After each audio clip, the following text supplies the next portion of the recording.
जी अस्सलाम वालेकुम and welcome to my newly created channel. ये मैं अपनी पहली वीडियो रिकॉर्ड कर रहा हूँ यूट्यूब के लिए। और अभी मेरा आज ट्रैवल है लाहौर से कायरो, कनेक्टिंग थ्रू इस्तांबुल। और अभी मैं बैठा हूँ लाहौर एयरपोर्ट पे। हमारी बोर्डिंग स्टार्ट हो गई है, अभी पीछे अनाउंसमेंट भी कर रहे हैं वो। तो अभी इकोनॉमी क्लास की बोर्डिंग हो रही है, इसके बाद बिज़नेस क्लास की स्टार्ट होगी। गुड थिंग इज़ कि मेरा आज ये ट्रैवल जो है ये बिज़नेस क्लास में होने वाला है। और टर्किश एयरलाइन के साथ मेरा फर्स्ट एक्सपीरियंस है। इससे पहले मैंने एमिरेट्स के साथ और थाई एयरलाइन के साथ बिज़नेस क्लास में ट्रैवल किया था, उनका तो मुझे आइडिया है। तो अभी आज देखते हैं कि टर्किश एयरलाइन का बिज़नेस क्लास का एक्सपीरियंस कैसा रहता है। और जो कुछ भी होगा मैं आपको साथ साथ कोशिश करूँगा कि मैक्सिमम चीज़ें जो है उनको रिकॉर्ड कर सकूँ और आपको साथ साथ अपडेट करता रहूँ।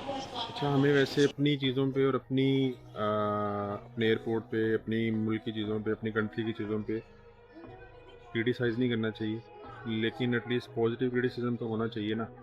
अब जो चीज़ है वो है। अभी अगर लाहौर एयरपोर्ट की मैं पूरी वीडियो बना नहीं सका, बनाई भी नहीं है। यहाँ पे थोड़े से सिक्योरिटी इश्यूज़ भी होते हैं और कुछ पाकिस्तान का कल्चर भी ऐसा है कि फैमिलीज़ वगैरह बैठी होती हैं आस-पास, इसलिए आप वीडियो बना नहीं सकते ओपनली। तो वरना अगर मैं आपको दिखाता तो ये एयरपोर्ट इस तरह से है कि जैसे आप किसी अच्छी कंट्री में चले जाएँ, उनके आई थिंक ट्रेन स्टेशन भी इससे अच्छे होंगे। इतनी लो इनकी जो है ना वो लो क्लास कंस्ट्रक्शन है और बहुत पुरानी है। बेसिकली लो क्लास तो नहीं कह सकते, बहुत पुरानी है। और अभी यहाँ पे मज़े की चीज़ एक ये हुई है कि आज इधर लाहौर एयरपोर्ट पे वेटिंग लॉन्ज में बैठ के जब मैं वेट कर रहा था तो बाबर आजम भी आके उसी वेटिंग लॉन्ज में बैठ गया और उसको बड़े प्रोटोकॉल के साथ ला के छोड़ा उन्होंने। मतलब 2 एयरपोर्ट सिक्योरिटी के लोग थे और एक उनका वेटर था शायद। तो ग्लासेस लगा के और मास्क लगा के, कोरोना वाला मास्क जो नवाज शरीफ ने हर टाइम अपने दाढ़ी पे लगाया होता है, तो उस तरह का मास्क लगा के वो बैठा हुआ था। अच्छा, ये हमारा प्लेन सामने लगा हुआ है टर्किश एयरलाइन का। और इस तरफ एक कतर एयरलाइन का, सॉरी एमिरेट्स का लगा हुआ है, दुबई जाने की फ़्लाइट है। और ये टर्किश एयरलाइन की फ़्लाइट है।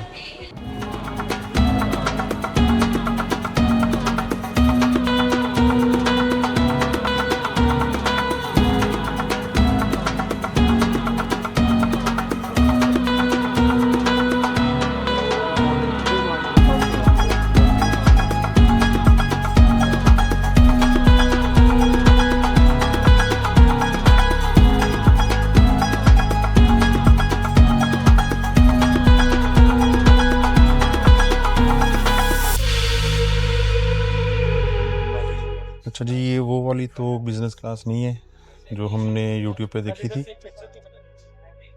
यूट्यूब पे जो मैंने देखा था उसके अंदर अलग अलग सीट्स थी। यहाँ पे तो मुझे लग रहा है कि ये बिज़नेस क्लास तो नहीं लग रही, अपर इकोनॉमी इसको कह सकते हैं। लेकिन लेट्स सी, अभी देखते हैं। अभी तो गर्मी भी बहुत है, इन्होंने मेरा ख्याल है एयर कंडीशनिंग अभी ऑन ही नहीं की, गर्मी भी बहुत ज़्यादा है। Would you like to welcome the ink? This is Yeah. Strawberry, thank you. You're welcome. Yes. Thank you. Bir şey अच्छा, ये चेक करें, ये हॉट टॉवल भी दे दिया है, लेकिन ये हॉट तो है ही नहीं, ये तो बिल्कुल ठंडा पड़ा है। अच्छा चलें, ऐसा भी होता है। He's an relaxing.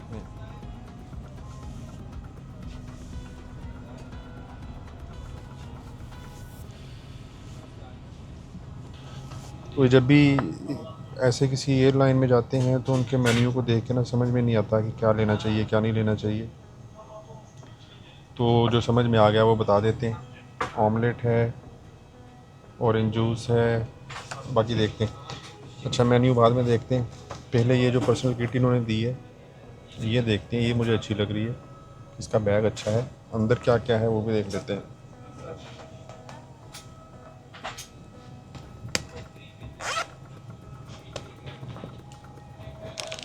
अच्छा जी, एक इसमें टूथब्रश है,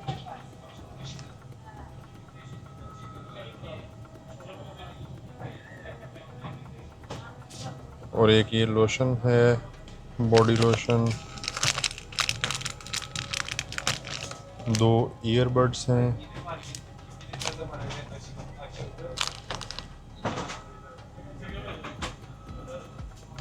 टूथपेस्ट है, मिनी टूथपेस्ट,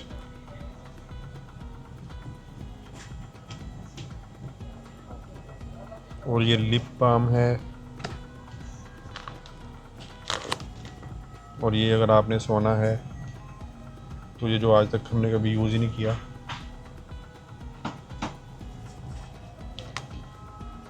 और ये क्या है? Senin bir teknik var mı orada teknik istiyor? 2 socks भी हैं, इनका क्या काम है यार? अच्छा, जो एमिरेट्स में मिलती है ना आपको ये पर्सनल किट, उसके अंदर आपको बहुत सारी चीज़ें मिलती हैं। उसमें आपको शेविंग किट भी मिलती है, छोटा सा परफ्यूम भी मिलता है, उसमें आपको मतलब जिलेट का रेज़र और साथ जिलेट की वो फोम, शेविंग फोम, वो सब चीज़ें मिलती हैं। अब आई डोंट नो ये टर्किश एयरलाइन में ज़्यादा लंबी फ़्लाइट हो तो वो देते हैं, या शायद मेरी फ़्लाइट जो है वो 6 घंटे की, वैसे छोटी फ़्लाइट तो नहीं है। तो जब यूएस ट्रैवल किया था उस वक्त उन्होंने वो दी थी, उसके अंदर वो सारी चीज़ें होती हैं। साथ में इन्होंने ये पानी की बोतल दे दी है, और मेन्यू में से हमने ऑर्डर कर दी हैं चीज़ें, उसको बता दी हैं, अब देखते हैं। लेकिन ये अभी मैंने चेक किया, A330 आई थिंक प्लेन है, और 200 पैसेंजर्स होंगे इसमें में भी। लेकिन इसकी बिज़नेस क्लास जो मैंने देखी थी ऑनलाइन, ये वो नहीं है, डिफरेंट है। बाकी अगर मैं आपको थोड़ा सा इसका दिखा देता हूँ, तो ये इंटरटेनमेंट स्क्रीन भी है, और इसका कोई रिमोट वगैरह नहीं है। ये यहाँ पे कुछ बटन्स हैं तो सही, नहीं ये रिमोट है यहाँ पे, ठीक है। पहले अपना बैग रख दें। Yüzünüze tam olarak oturtunuz ve normal nefes almaya devam ediniz. Diğer yolculara yardım etmeden önce kendi maskenizi doğru şekilde takınız. Acil çıkışlar kabinin her iki tarafında olmak üzere ön, orta ve arkada yer alır. Çıkış yönünüzü gösteren ikaz ışıkları size yardımcı olacak. अच्छा, पीछे economy class तकरीबन सारी full है, और business class में total I think acil tahliye durumunda çıkış işaretlerini 5 ve लोग बैठे, koridordaki yol gösteren 5 या 6 लोग बैठे होंगे, işaretleri मतलब uçağı मोर terk देन ediniz. Uçağı terk ederken 60% जो है ना वो एम्प्टी ही है बिजनेस क्लास, yüksek topuklu और इकोनॉमी तकरीबन ayakkabınızı सारी फुल है। tüm sivri अच्छा जी, ब्रेकफास्ट हमारा आ गया है। ये मैंने लेमनेड ऑर्डर किया था, वो है ये बटर, ये आई थिंक पोरिज है जो होममेड पोरिज था, और ये कुछ ऑलिव्स हैं, ये शायद हनी है, ये पता नहीं क्या है, खा के देखते हैं। और ये साथ कुछ फ्रेश फ्रूट्स हैं। ब्रेकफास्ट में इन्होंने मुझसे कोई चॉइस नहीं ली, जो उनका दिल किया वो ला के दे दिए। लेकिन ड्रिंक में उन्होंने मुझसे पूछा था, ड्रिंक मैंने खुद ऑर्डर किया था। सबसे पहले तो इनका ये होममेड पोरिज खा के देखते हैं ये क्या है।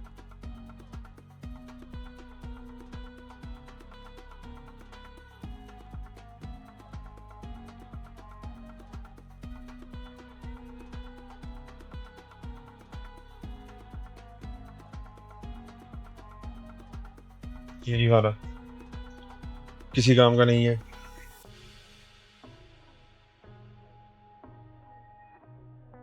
ये खा के देखते हैं ये कैसा।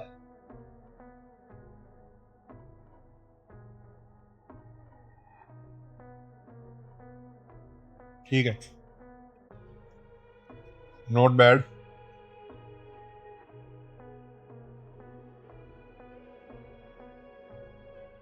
ये चेक करें, ये पता नहीं क्या है।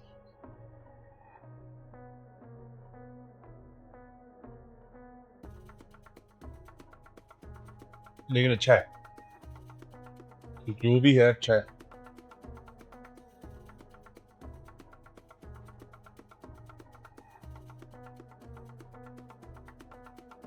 जो कुछ खा सकते हैं वो खा के, फ्रेश फ्रूट तो एटलीस्ट अच्छा हो, वो तो पूरा खाऊंगा मैं।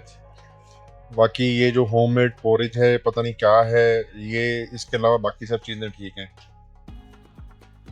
तो ये खा के फिर अभी मुझे आ रही है नींद बहुत ज़्यादा, क्योंकि रात को भी ठीक तरह से सो नहीं सके, और सुबह अर्ली मॉर्निंग फ़्लाइट थी इसलिए जल्दी उठ के निकलना पड़ा, तो नींद पूरी नहीं हुई। ये ब्रेकफास्ट करके मैं तो इस सीट को बनाऊंगा बेड, जितना बेड बन गया, मतलब स्लीपिंग पोस्चर में ला के। तो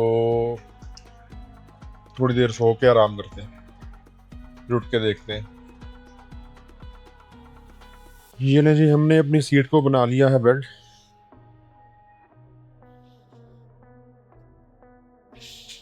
और ये यहाँ पे इन्होंने ब्लैंकेट भी एक दिया हुआ है, और ये ब्लैंकेट अब हम लेके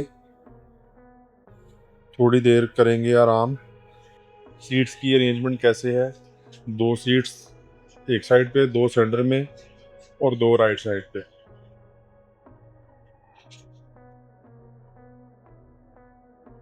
अभी आप देख ही सकते हैं कि मोस्टली सीट्स तो खाली ही हैं, सिर्फ 5 या 6 लोग हैं सिर्फ, लेकिन इकोनॉमी में तकरीबन फुल था, सारी सीट्स फुल हैं।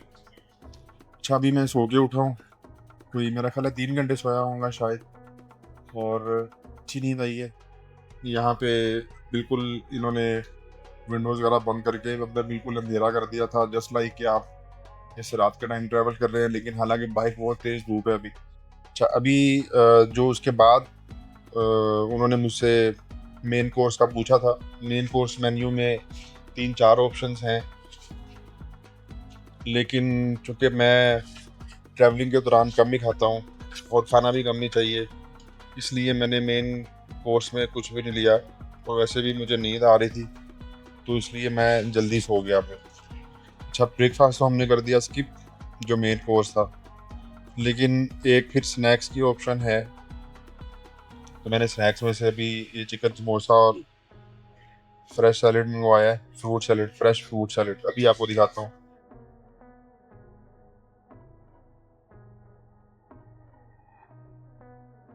ये चेक करें,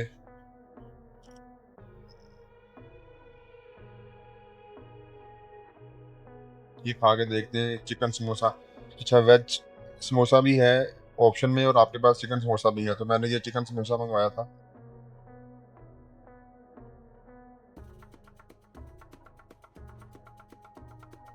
अच्छा है, लेकिन ये तो वेज है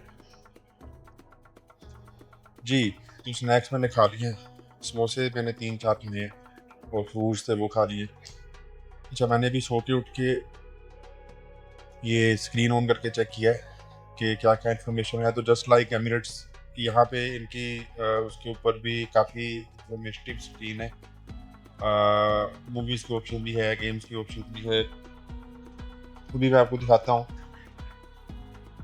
ये इसका रिमोट है, और आप इसमें मूवीज़, टीवी प्रोग्राम, बच्चों के लिए टेलीविज़न, माई फ्लाइट, अच्छा इसमें फ्लाइट की इन्फॉर्मेशन आएगी, गेम्स, काफ़ी कुछ है।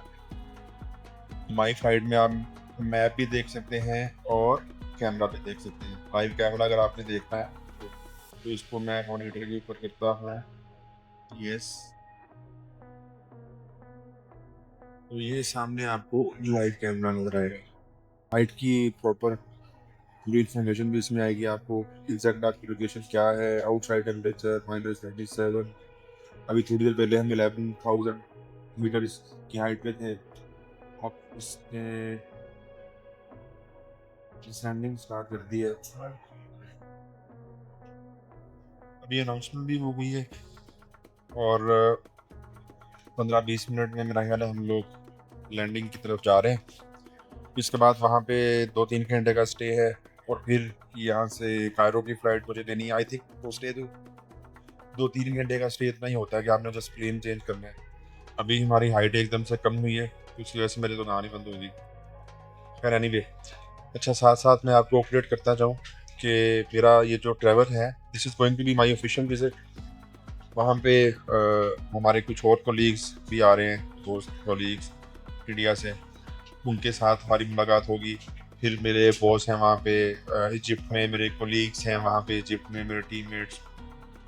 तो भी मेरा पहला विजिट है इजिप्ट का, तो इन सबके साथ मेरी फर्स्ट टाइम मुलाकात होगी, लेकिन इंडिया से कुछ टीम मेंबर्स आ रहे हैं जिनके साथ पहले भी हुई है। तो it's going to be my official visit 2 weeks in Cairo, और ऑन माई वे बैक 1 दिन का लेओवर है इस्तांबुल में, तो इस लेओवर में 1 दिन हमें इस्तांबुल पर भी घूमने का मौका मिलेगा।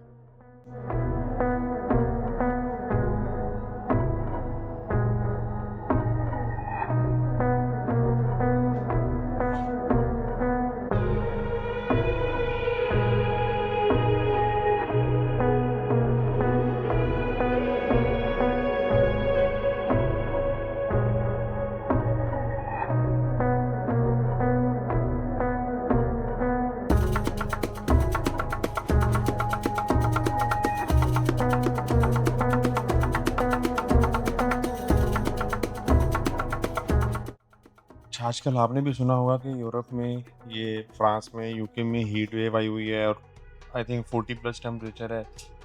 और उन लोगों को, ये वेस्टर्न लोगों को इतनी गर्मी की आदत नहीं है। हम एशियंस तो, स्पेशली ये साउथ एशियन, इंडियन, पाकिस्तानी, हमें तो आदत है।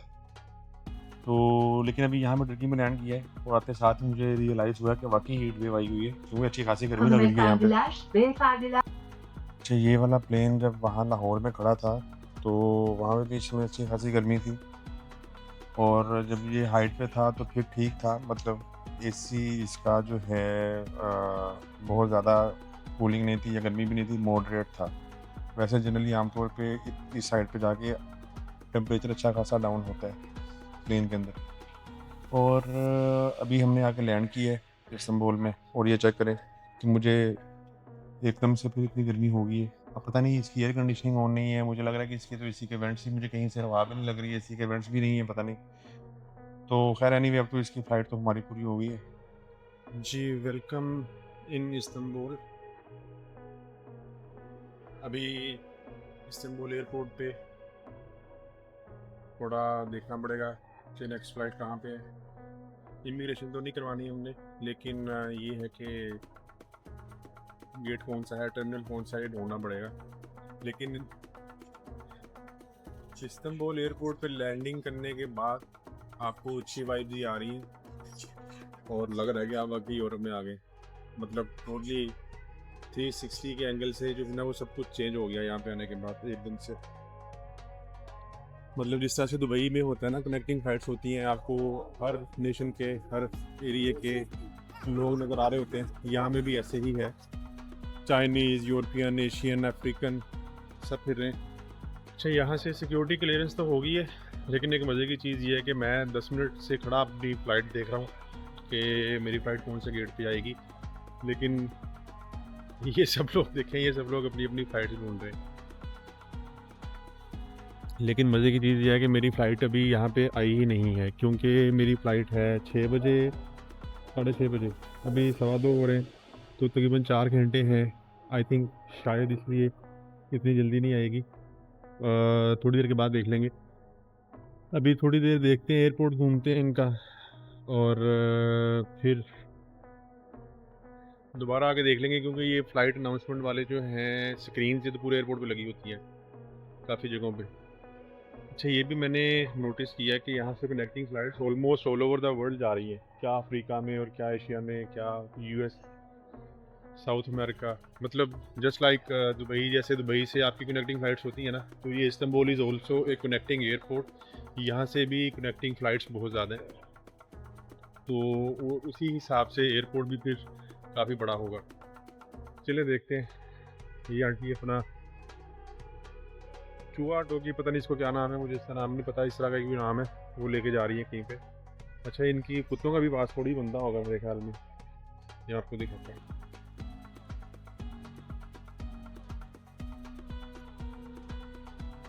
ये चेक करें जी, यहाँ पे आके पता चल रहा है कि आप किसी इंटरनेशनल एयरपोर्ट पे आए हैं। अभी इसको हम पाकिस्तान के किसी एयरपोर्ट से तो कंपैरिजन नहीं कर सकते इसका कंपैरिजन बनेगा दुबई एयरपोर्ट के साथ। कतर का मैंने देखा नहीं है, तो खैर एनीवे,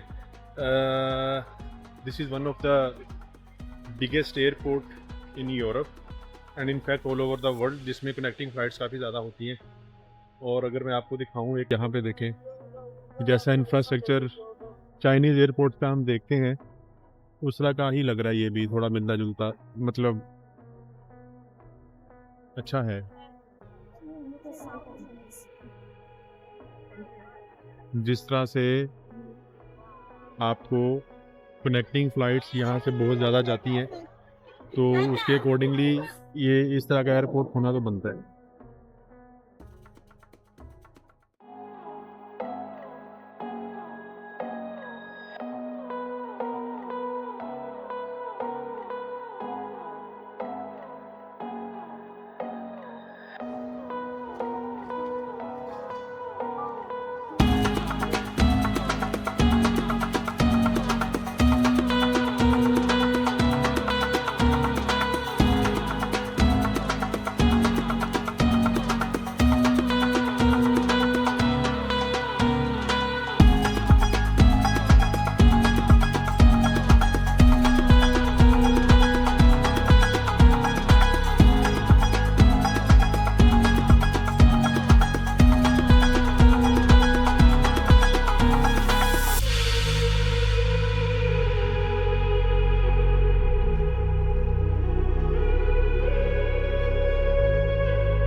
अच्छा, यहाँ पे कोई 15 मिनट घूमने फिरने के बाद मुझे इसका बिज़नेस लाउंज मिला था, और बिज़नेस लाउंज इनका बहुत अच्छा है।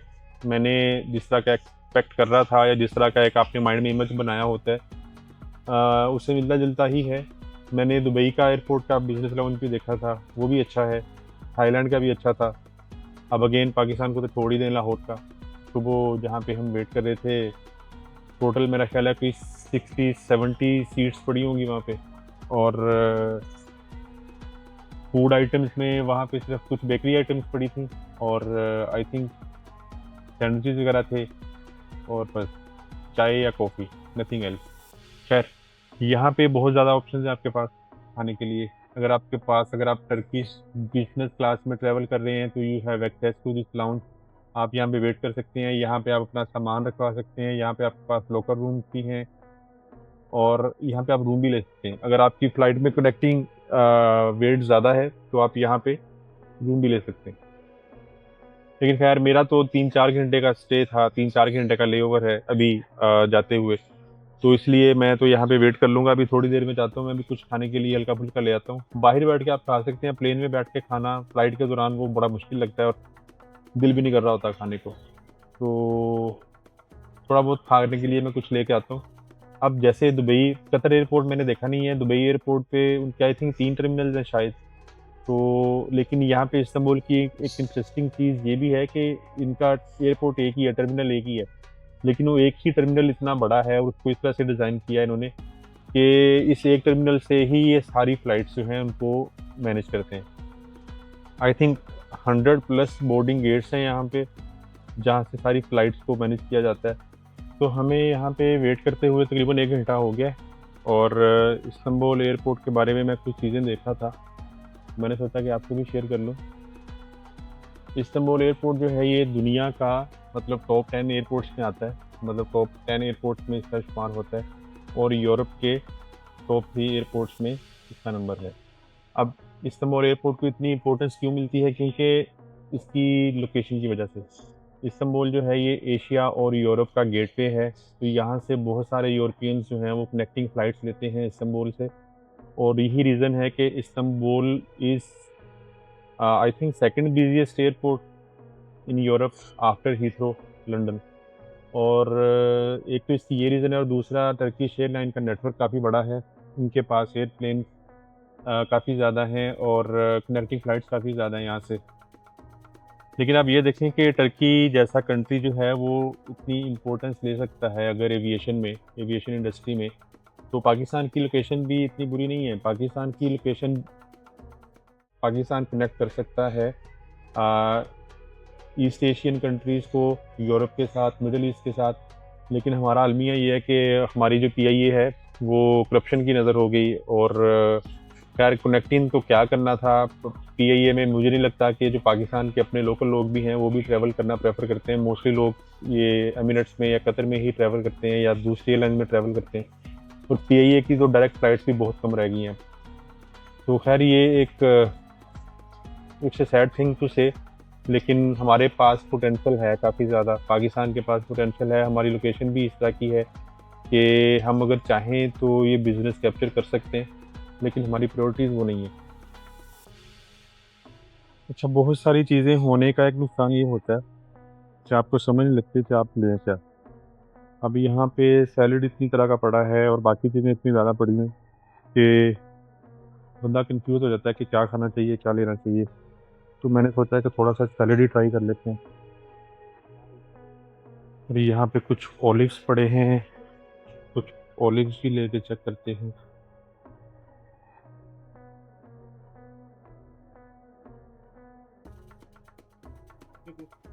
Is it noodles? Yeah, it's noodle.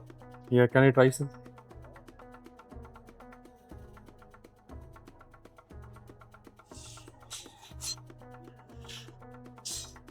Oh yes.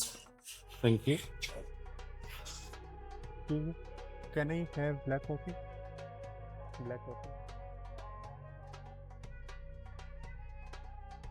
Coffee जो है जो हमने वियतनाम में पी थी उस तरह की कॉफ़ी और कहीं नहीं ट्राई की, ये मिली नहीं है। ट्राई तो किया, खैर मिली नहीं है, लेकिन वियतनाम की कॉफ़ी सबसे बेस्ट थी। स्पेशली उनकी जो कोल्ड कॉफ़ी होती है वो बहुत ही अच्छी थी।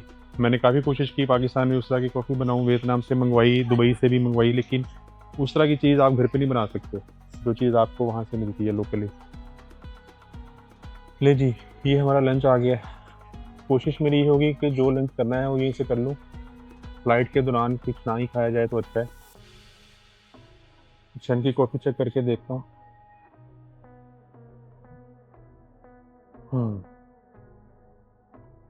नथिंग स्पेशल, वैसी ही है जैसी हम घर पे भी बना लेते हैं, लेकिन वो वाला टेस्ट नहीं है वियतनाम वाला, बट स्टिल इट्स बेटर।